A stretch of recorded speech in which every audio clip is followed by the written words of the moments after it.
E aí a minha mãe ficou muito brava e procurou a família da garota. E a garota, que era valentona e que promovia todo esse bullying, Leão, a mãe estava com câncer e começando a ficar careca.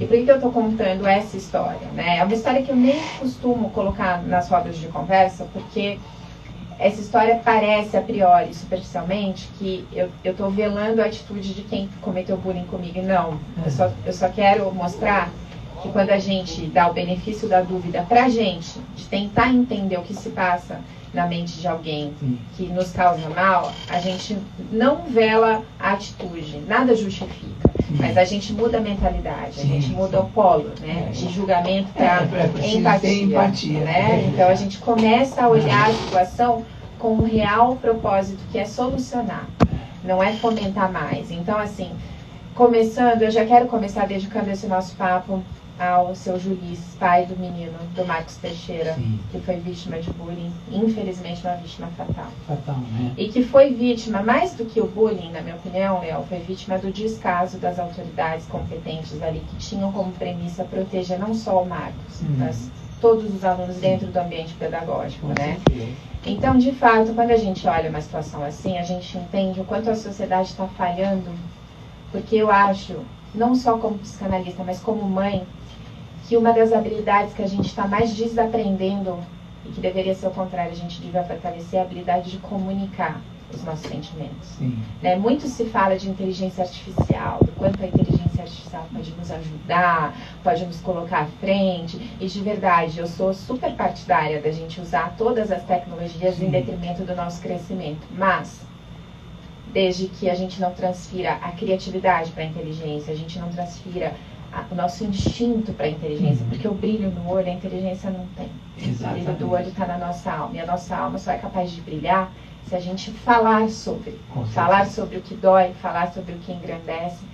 Sabe, Leão, quando a gente avaliza essas questões, no sentido de colocar na roda, vamos falar sobre isso, eu vejo que tem uma frente muito importante que é genuína, de querer combater o bullying. Então tem ali as manifestações de revolta, e isso é genuíno, sobretudo se você se colocar no lugar da mãe que perdeu o seu filho. A vontade que eu tenho é de viajar lá para a praia agora e abraçar. Dar uma referência para os nossos companheiros em casa, conta um pouco como foi a história desse menino. É isso, vamos falar, acho importante.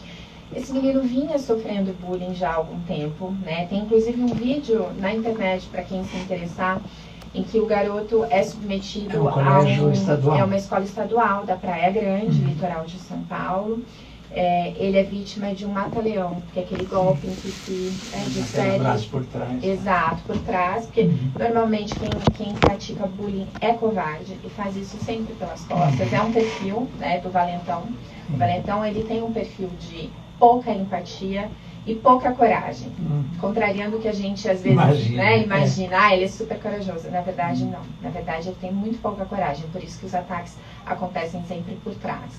Então, esse garoto vinha sendo vítima já desde março, de um grupinho que é conhecido como Grupo do Terror.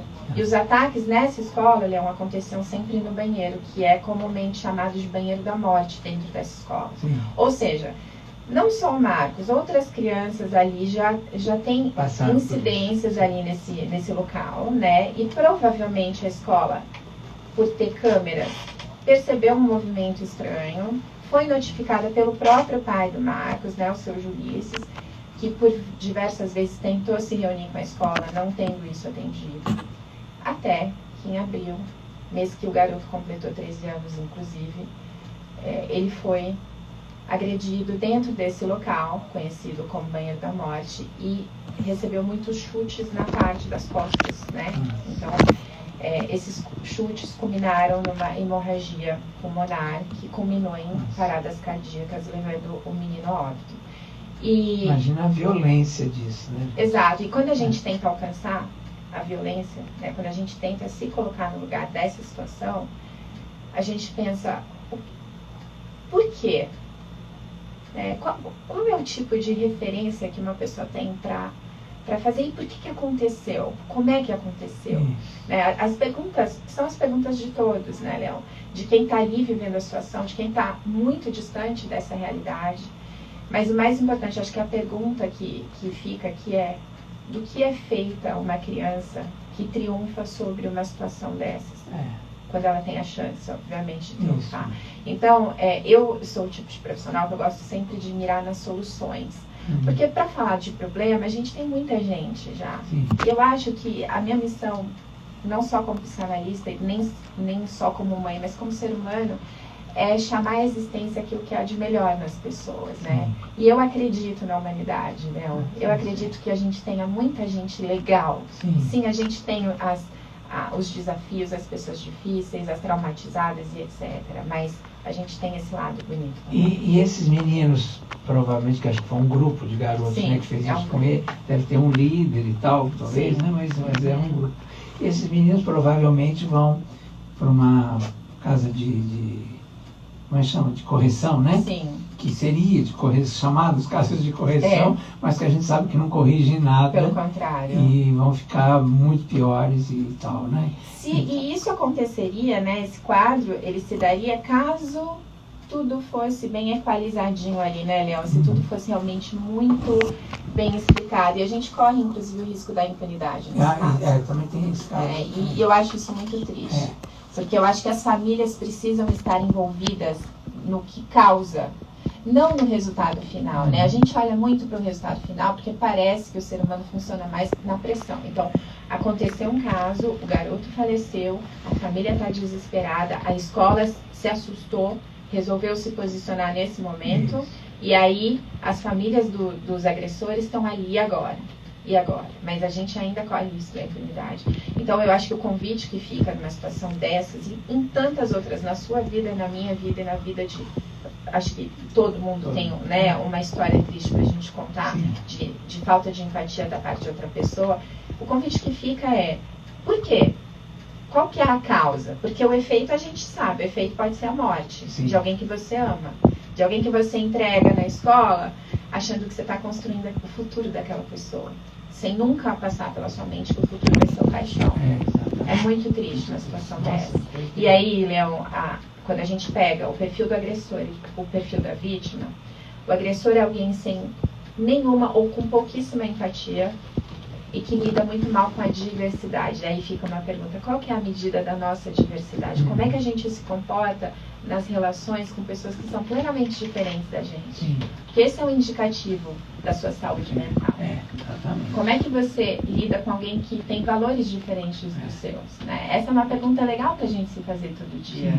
Que essa é a base da socialização. Exato. Né? Se você tem empatia com todos os grupos que você convive. E nem sempre a gente encontra pessoas que o santo bate, vamos dizer, com a gente, né? Isso é mas normal. O respeito é sempre Mas muito respeito é fundamental. Porque a empatia nada mais é do que uma forma bonita da gente falar sobre respeito. Sobre o quanto a gente não precisa e tem o direito de não se conectar a alguém. Mas do quanto é importante nunca abrir mão do direito da pessoa ser exatamente quem ela é. Porque o indivíduo é único, né? E assim, uma das bases freudianas e de Jung é que cada ser humano existe de um jeito único. E essa é a beleza da vida.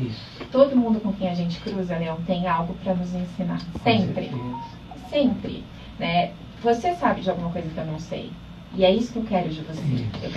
Eu quero sair do programa hoje abastecida com uma coisa que eu entrei não tendo. E quando a gente adota essa visão, a vida fica muito rica. Porque você tem prazer em se conectar, sobretudo com quem não tem nada a ver com você. Isso falta no agressor. Ter esse olhar de riqueza, esse olhar de eu vou cruzar com pessoas que vão me ensinar algo que eu não sei. Na vítima, a gente tem uma deficiência de autoestima. E a gente tem também uma dificuldade de ação. Então, comumente a vítima ela fica paralisada. Você fez essa narrativa. E eu também me paralisei quando cortaram meu cabelo. Porque eu tinha medo daquele canivete fazer outras coisas em mim. Me machucar de uma forma mais séria. Então, a gente paralisa e muitas vezes a gente está na condição de vítima porque a gente não tem uma escuta ativa em casa. A gente tem uma posição de agressividade quando a gente tem uma família desestruturada. Então, se você pega as duas bases, começa em casa. A base do agressor e a base da vítima. E aí vem uma questão que eu tenho me colocado muito, assim, ultimamente, pelo que eu tenho visto, e são casos alarmantes que a gente vê como esse, né? que assim, que o próprio desenvolver da sociedade causou, eu acho, um pouco, né? Porque hoje as crianças não são mais criadas pelos pais. Exato. Né? O pai trabalha, a mãe pais. trabalha, o pai nem existe, né? Que é uma coisa muito brasileira isso, né? Não sei se Brasil, a gente pode falar do Brasil que a gente conhece. Né? Bastante latino. E aí essas crianças ou são criadas por avós, ou por vizinhas, ou sozinhas, né? Não são nem criadas, né? Ficam ali à mercê de tudo que está acontecendo. E então eu acho que tem muito a ver com isso. Eu acho que é uma responsabilidade de todos nós. Claro que todos nós precisamos trabalhar, as mães têm que ajudar os maridos, né? Ou então nem tem o marido, então vão trabalhar, e esses filhos ficam à mercê mesmo de tudo que pode acontecer. E os professores também, né? Eu vi ontem uma senhora, uma professora, ela dizia assim, graças a Deus eu me aposentei e graças a Deus eu agora trabalhava com crianças bem pequenas, porque o ensino médio e tal não dá mais.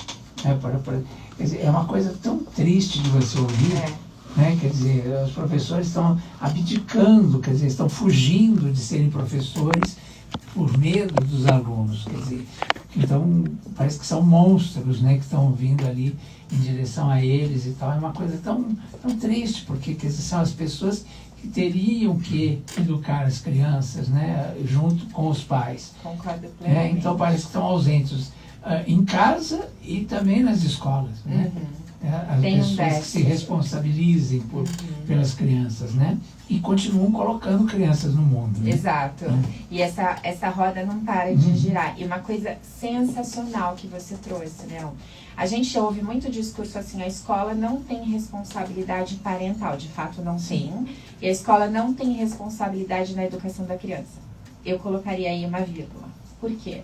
Lógico que a construção dos valores, dos princípios daquele cidadão é responsabilidade dos seus genitores, dos cuidadores. Muitas vezes a avó vai passar valores incríveis para essa criança, muitas vezes os pais, muitas vezes a própria babá vai dar um valor legal para a criança, né? Numa discussão entre também falando de classe social, porque hoje em dia os milionários também deixam os filhos com a babá e vão trabalhar também. Então, assim, a gente está falando de uma rede que engloba uma das poucas coisas no mundo que faz esse avanço para todas as classes é o bullying. Porque nas escolas mais caras aqui de São Paulo a gente tem casos sérios.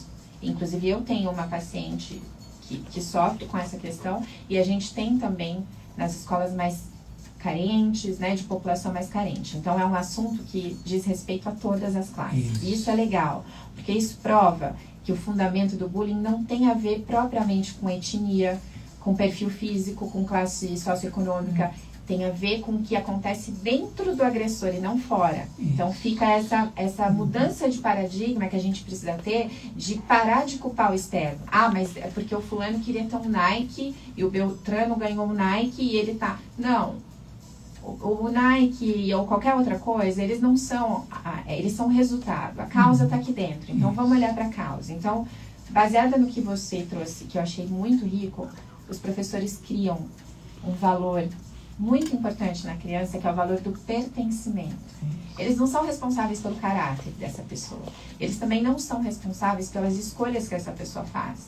Isso tem muito mais a ver com o cuidado parental, mas eles são responsáveis pela inclusão. São responsáveis pelo olhar de empatia, eles são responsáveis pelo pertencimento. Então, uma professora como a sua, que teve a delicadeza, a sensibilidade de te incluir de uma forma tão bonita, mudou a sua história. Ou pelo menos diminuiu o seu sofrimento naquele momento em que você não encontrava um local para exprimir aquilo. Então, assim, é difícil quando a gente está numa situação, e essa é a situação de hoje, Leão, porque o que nos aconteceu ali atrás também acontece agora. Sim. A gente tem, para você entender o quanto isso é sério e é mundial, a gente tem na Inglaterra uma ministra da solidão. As pessoas se sentem tão sozinhas, e é diferente da solitude, quando você está naquele momento, você com você, para analisar sua vida, para ver quem é você na fila do pão. Isso é muito gostoso, porque é quando você entende as suas faltas, as suas carências. Isso é muito rico.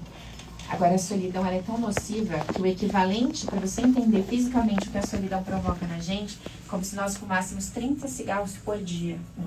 Então, o estrago que a solidão faz num mês é o mesmo que 30 cigarros por dia fariam na gente. Eu moro numa região de São Paulo, que é próximo ao centro, né? E tem muitos solitários. Então, quase todo mês a gente ouve a história de alguém que se atirou de uma janela ali pelos prédios, ali perto de onde eu moro, né?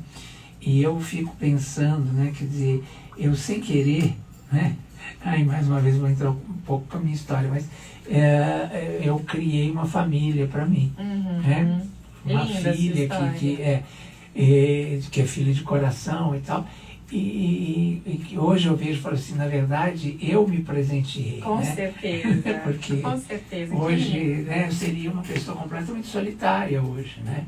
Não casei, não tive uma relação mais contínua e tal. Mas se eu não tivesse essa filha, essa minha neta hoje, meu genro, minhas paixões todas, né? Seria muito difícil. Então, eu percebo assim, uma solidão, inclusive com essa coisa dos cães. Né? Hoje os cãezinhos, todo mundo tem um cãozinho, né, para poder tentar se... Mas será que um cão preenche né, essa solidão das pessoas? Né? Claro que ajuda, mas... Né? Essa é uma excelente pergunta para a gente fazer. Quais são as inversões de valores que a gente vai adotando? Isso. Porque olha que tremendo golaço, né? Quando você fala da sua decisão de trazer essa filha, seu olho brilha. Isso é a alma. É isso que eu busco nas pessoas, né? Eu quero muito trazer isso para a vida das pessoas. Vamos fortalecer essa base? Como é que a avó que está nos ouvindo, a mãe que está nos ouvindo, a pessoa que cuida de uma criança ou de um adolescente, que está aí com seu ouvidinho aberto, deixa eu te ensinar uma coisa muito importante. Todas as pessoas nascem para dar show. É por isso que quando uma criança vem com aquele desenho feio, a mãe fala assim, nossa, que lindo, você é um artista, que desenho lindo. A criança fica extasiada, o olhinho dela brilha como o seu brilhou agora. Por quê? Porque os seres humanos nasceram para dar show. Por que o cara escala o Everest, corre risco de vida, gasta uma fortuna? Porque ele quer ter essa sensação de quando ele chegar lá no topo, ele dizer assim, mãe, eu consegui, eu sou incrível, olha o meu desenho, olha o que eu fiz. A gente quer a sensação do aplauso. Mas não é engraçado que nesse momento que a gente está falando isso, e acho que as pessoas sabem disso, mas parece que ao mesmo tempo, cada vez mais, elas estão se isolando. Sim. Né? A gente olha mais para a tela do que para o olho. Isso. A gente vive um tempo, né, em que os filhos são educados assim, ó. E eu vou modelar, porque eu quero que você tenha a sensação que o seu filho teria, tá? Filho, como foi seu dia na escola? Sério? Ai, que legal. E o que você comeu?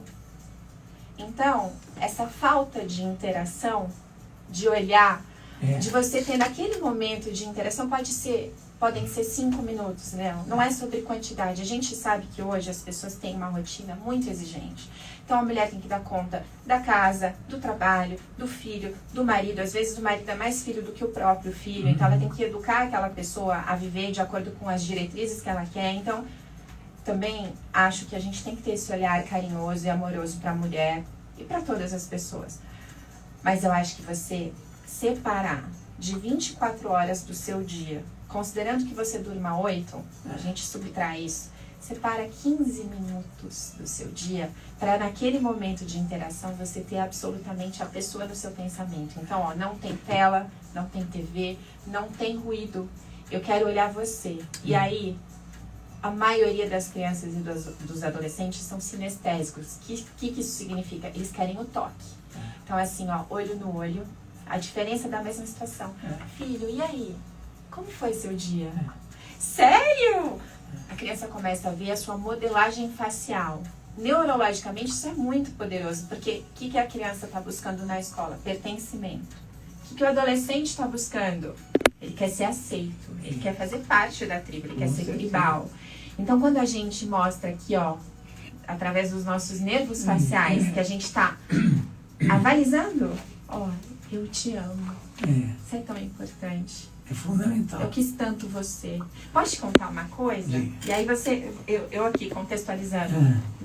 chegando no meu filho. Eu tenho um filho de 15 anos, uma filha de 8. E aí eu falo pro meu filho, às vezes, eu vejo que ele tá meio carrancudo, né? Adolescência, hormônios e tal. Eu falo assim, posso te contar uma coisa? Aí ele já olha pra mim com aquela cara, fala, mamãe. E eu falo assim, quando eu tava grávida de você, eu tinha certeza que você ia ter esse sorriso. Sorri pra eu ver. Aí ele já é convidado a liberar um hormônio, né? Então a gente tem 3 hormônios muito fáceis da gente estimular no adolescente, na criança, que se a gente fizer todo dia essa pequena lição de casa, a gente muda o quê? A blindagem que eles precisam ter. Porque bullying eles vão enfrentar sempre. Nunca o bullying será extinguido. Porque a gente sempre vai ter seres humanos dodóis, seres humanos com questões, com enfrentamentos que eles precisam fazer. Então, como é que a gente estimula, Leão? Uma dica assim, ó, ouro para as mães, para as avós que estão nos ouvindo. A gente estimula serotonina. Como é que eu estimulo serotonina no meu filho? De um jeito fácil. Vamos fazer planos. Filho, o que você quer ser daqui a 1 ano? Provavelmente ele vai dizer, não sei, não parei para pensar nisso. Mas você plantou uma semente. Você deixou uma questão, uma pergunta de final aberto. O que eu vou ser? E daqui a 5? Filho, posso te falar uma coisa? Eu tô com tanta vontade de ir para aquele parque. Vamos combinar? Você coloca a cabeça desse adolescente, dessa criança, para imaginar uma competência que tá desturada. A gente não coloca mais ninguém para pensar, né? É tudo muito pronto. Ó, TikTok, Instagram, todas as redes sociais. Endorfina barata para o nosso filho, para a nossa criança, para o nosso adolescente. Então o cérebro está a milhão, produzindo nada, recebendo tudo, e aí esse lixo tecnológico fica aqui e ele é tão contraproducente porque ele não coloca essa criança para fazer a competência mais inata e mais poderosa do ser humano, que é imaginar. Eu quero imaginar aquela viagem, aquele passeio, aquele local, aquela pessoa. Você lembra quando a gente se apaixonava na adolescência, que a gente ficava imaginando assim, ai meu Deus, ele vai pegar na minha mão, ele vai dar um beijo, ou cheiro, o toque, a gente imaginava, isso se perdeu muito. Eu brinco aqui muito com eles aqui na rádio, eu falo assim, eu gosto de rádio assim, que nem essa aqui, sem imagem. Isso, maravilhoso. Porque, né, eu concordo. É um exercício de imaginação, né? E é isso que conecta. Eu falo assim, certeza. ela é linda, loira, está aqui na minha frente. Né? Quer dizer, eles vão imaginar em casa essa loira, cada um vai ter a sua loira na cabeça, né? E é tão gostoso a gente fazer, porque isso libera esse hormônio. E olha que legal. Endorfina, como eu libero endorfina numa criança e num adolescente? Abraço. Abraçar.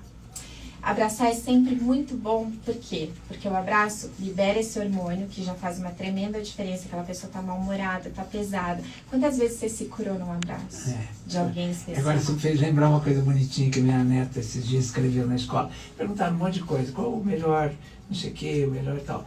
Aí ela falou, o melhor abraço, ela falou, do vovô. Aí eu já...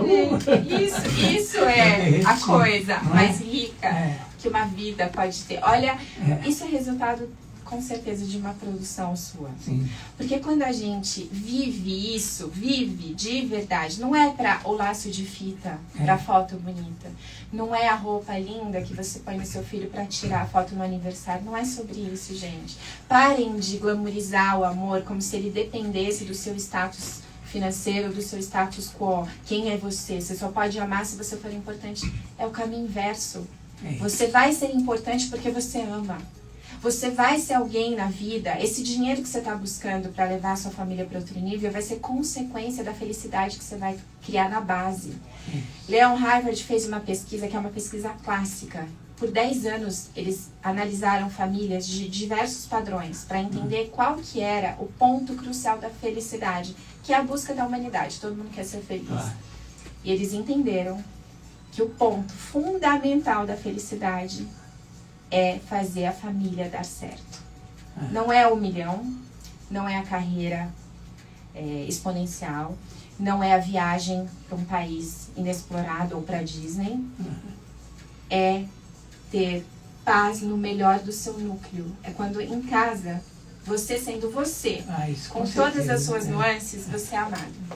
É quando você... Mas mais que isso, nós não somos pessoas, isso no geral, no mundo todo, criadas para o alto amor acima de tudo. A gente ama mais o nosso filho do que a gente. A gente ama mais o neto do que a gente. A gente quer a felicidade daquelas pessoas que fazem o nosso coração vibrar. A maior felicidade é quando você olha para essas pessoas e pensa, eu derramei o melhor que havia em mim e deu certo. Esse é o resultado. Quando a gente consegue transcender e dizer, um dia eu me amei tanto que eu derramei nessa pessoa e deu certo. Olha o meu amor aí. Linda. Isso é lindo. Ela é incrível, não é?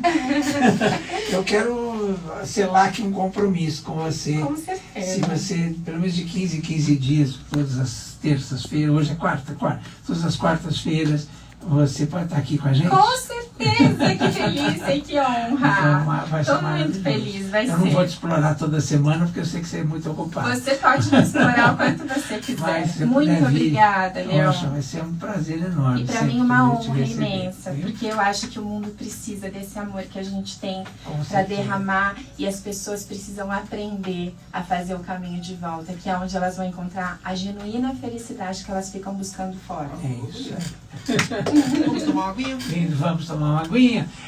Vamos abrir um espaço aí para os nossos publicitários darem seus recados e já já a gente volta. Programa Leão Lobo. Delícia, obrigada. Super Rádio. Eu amei.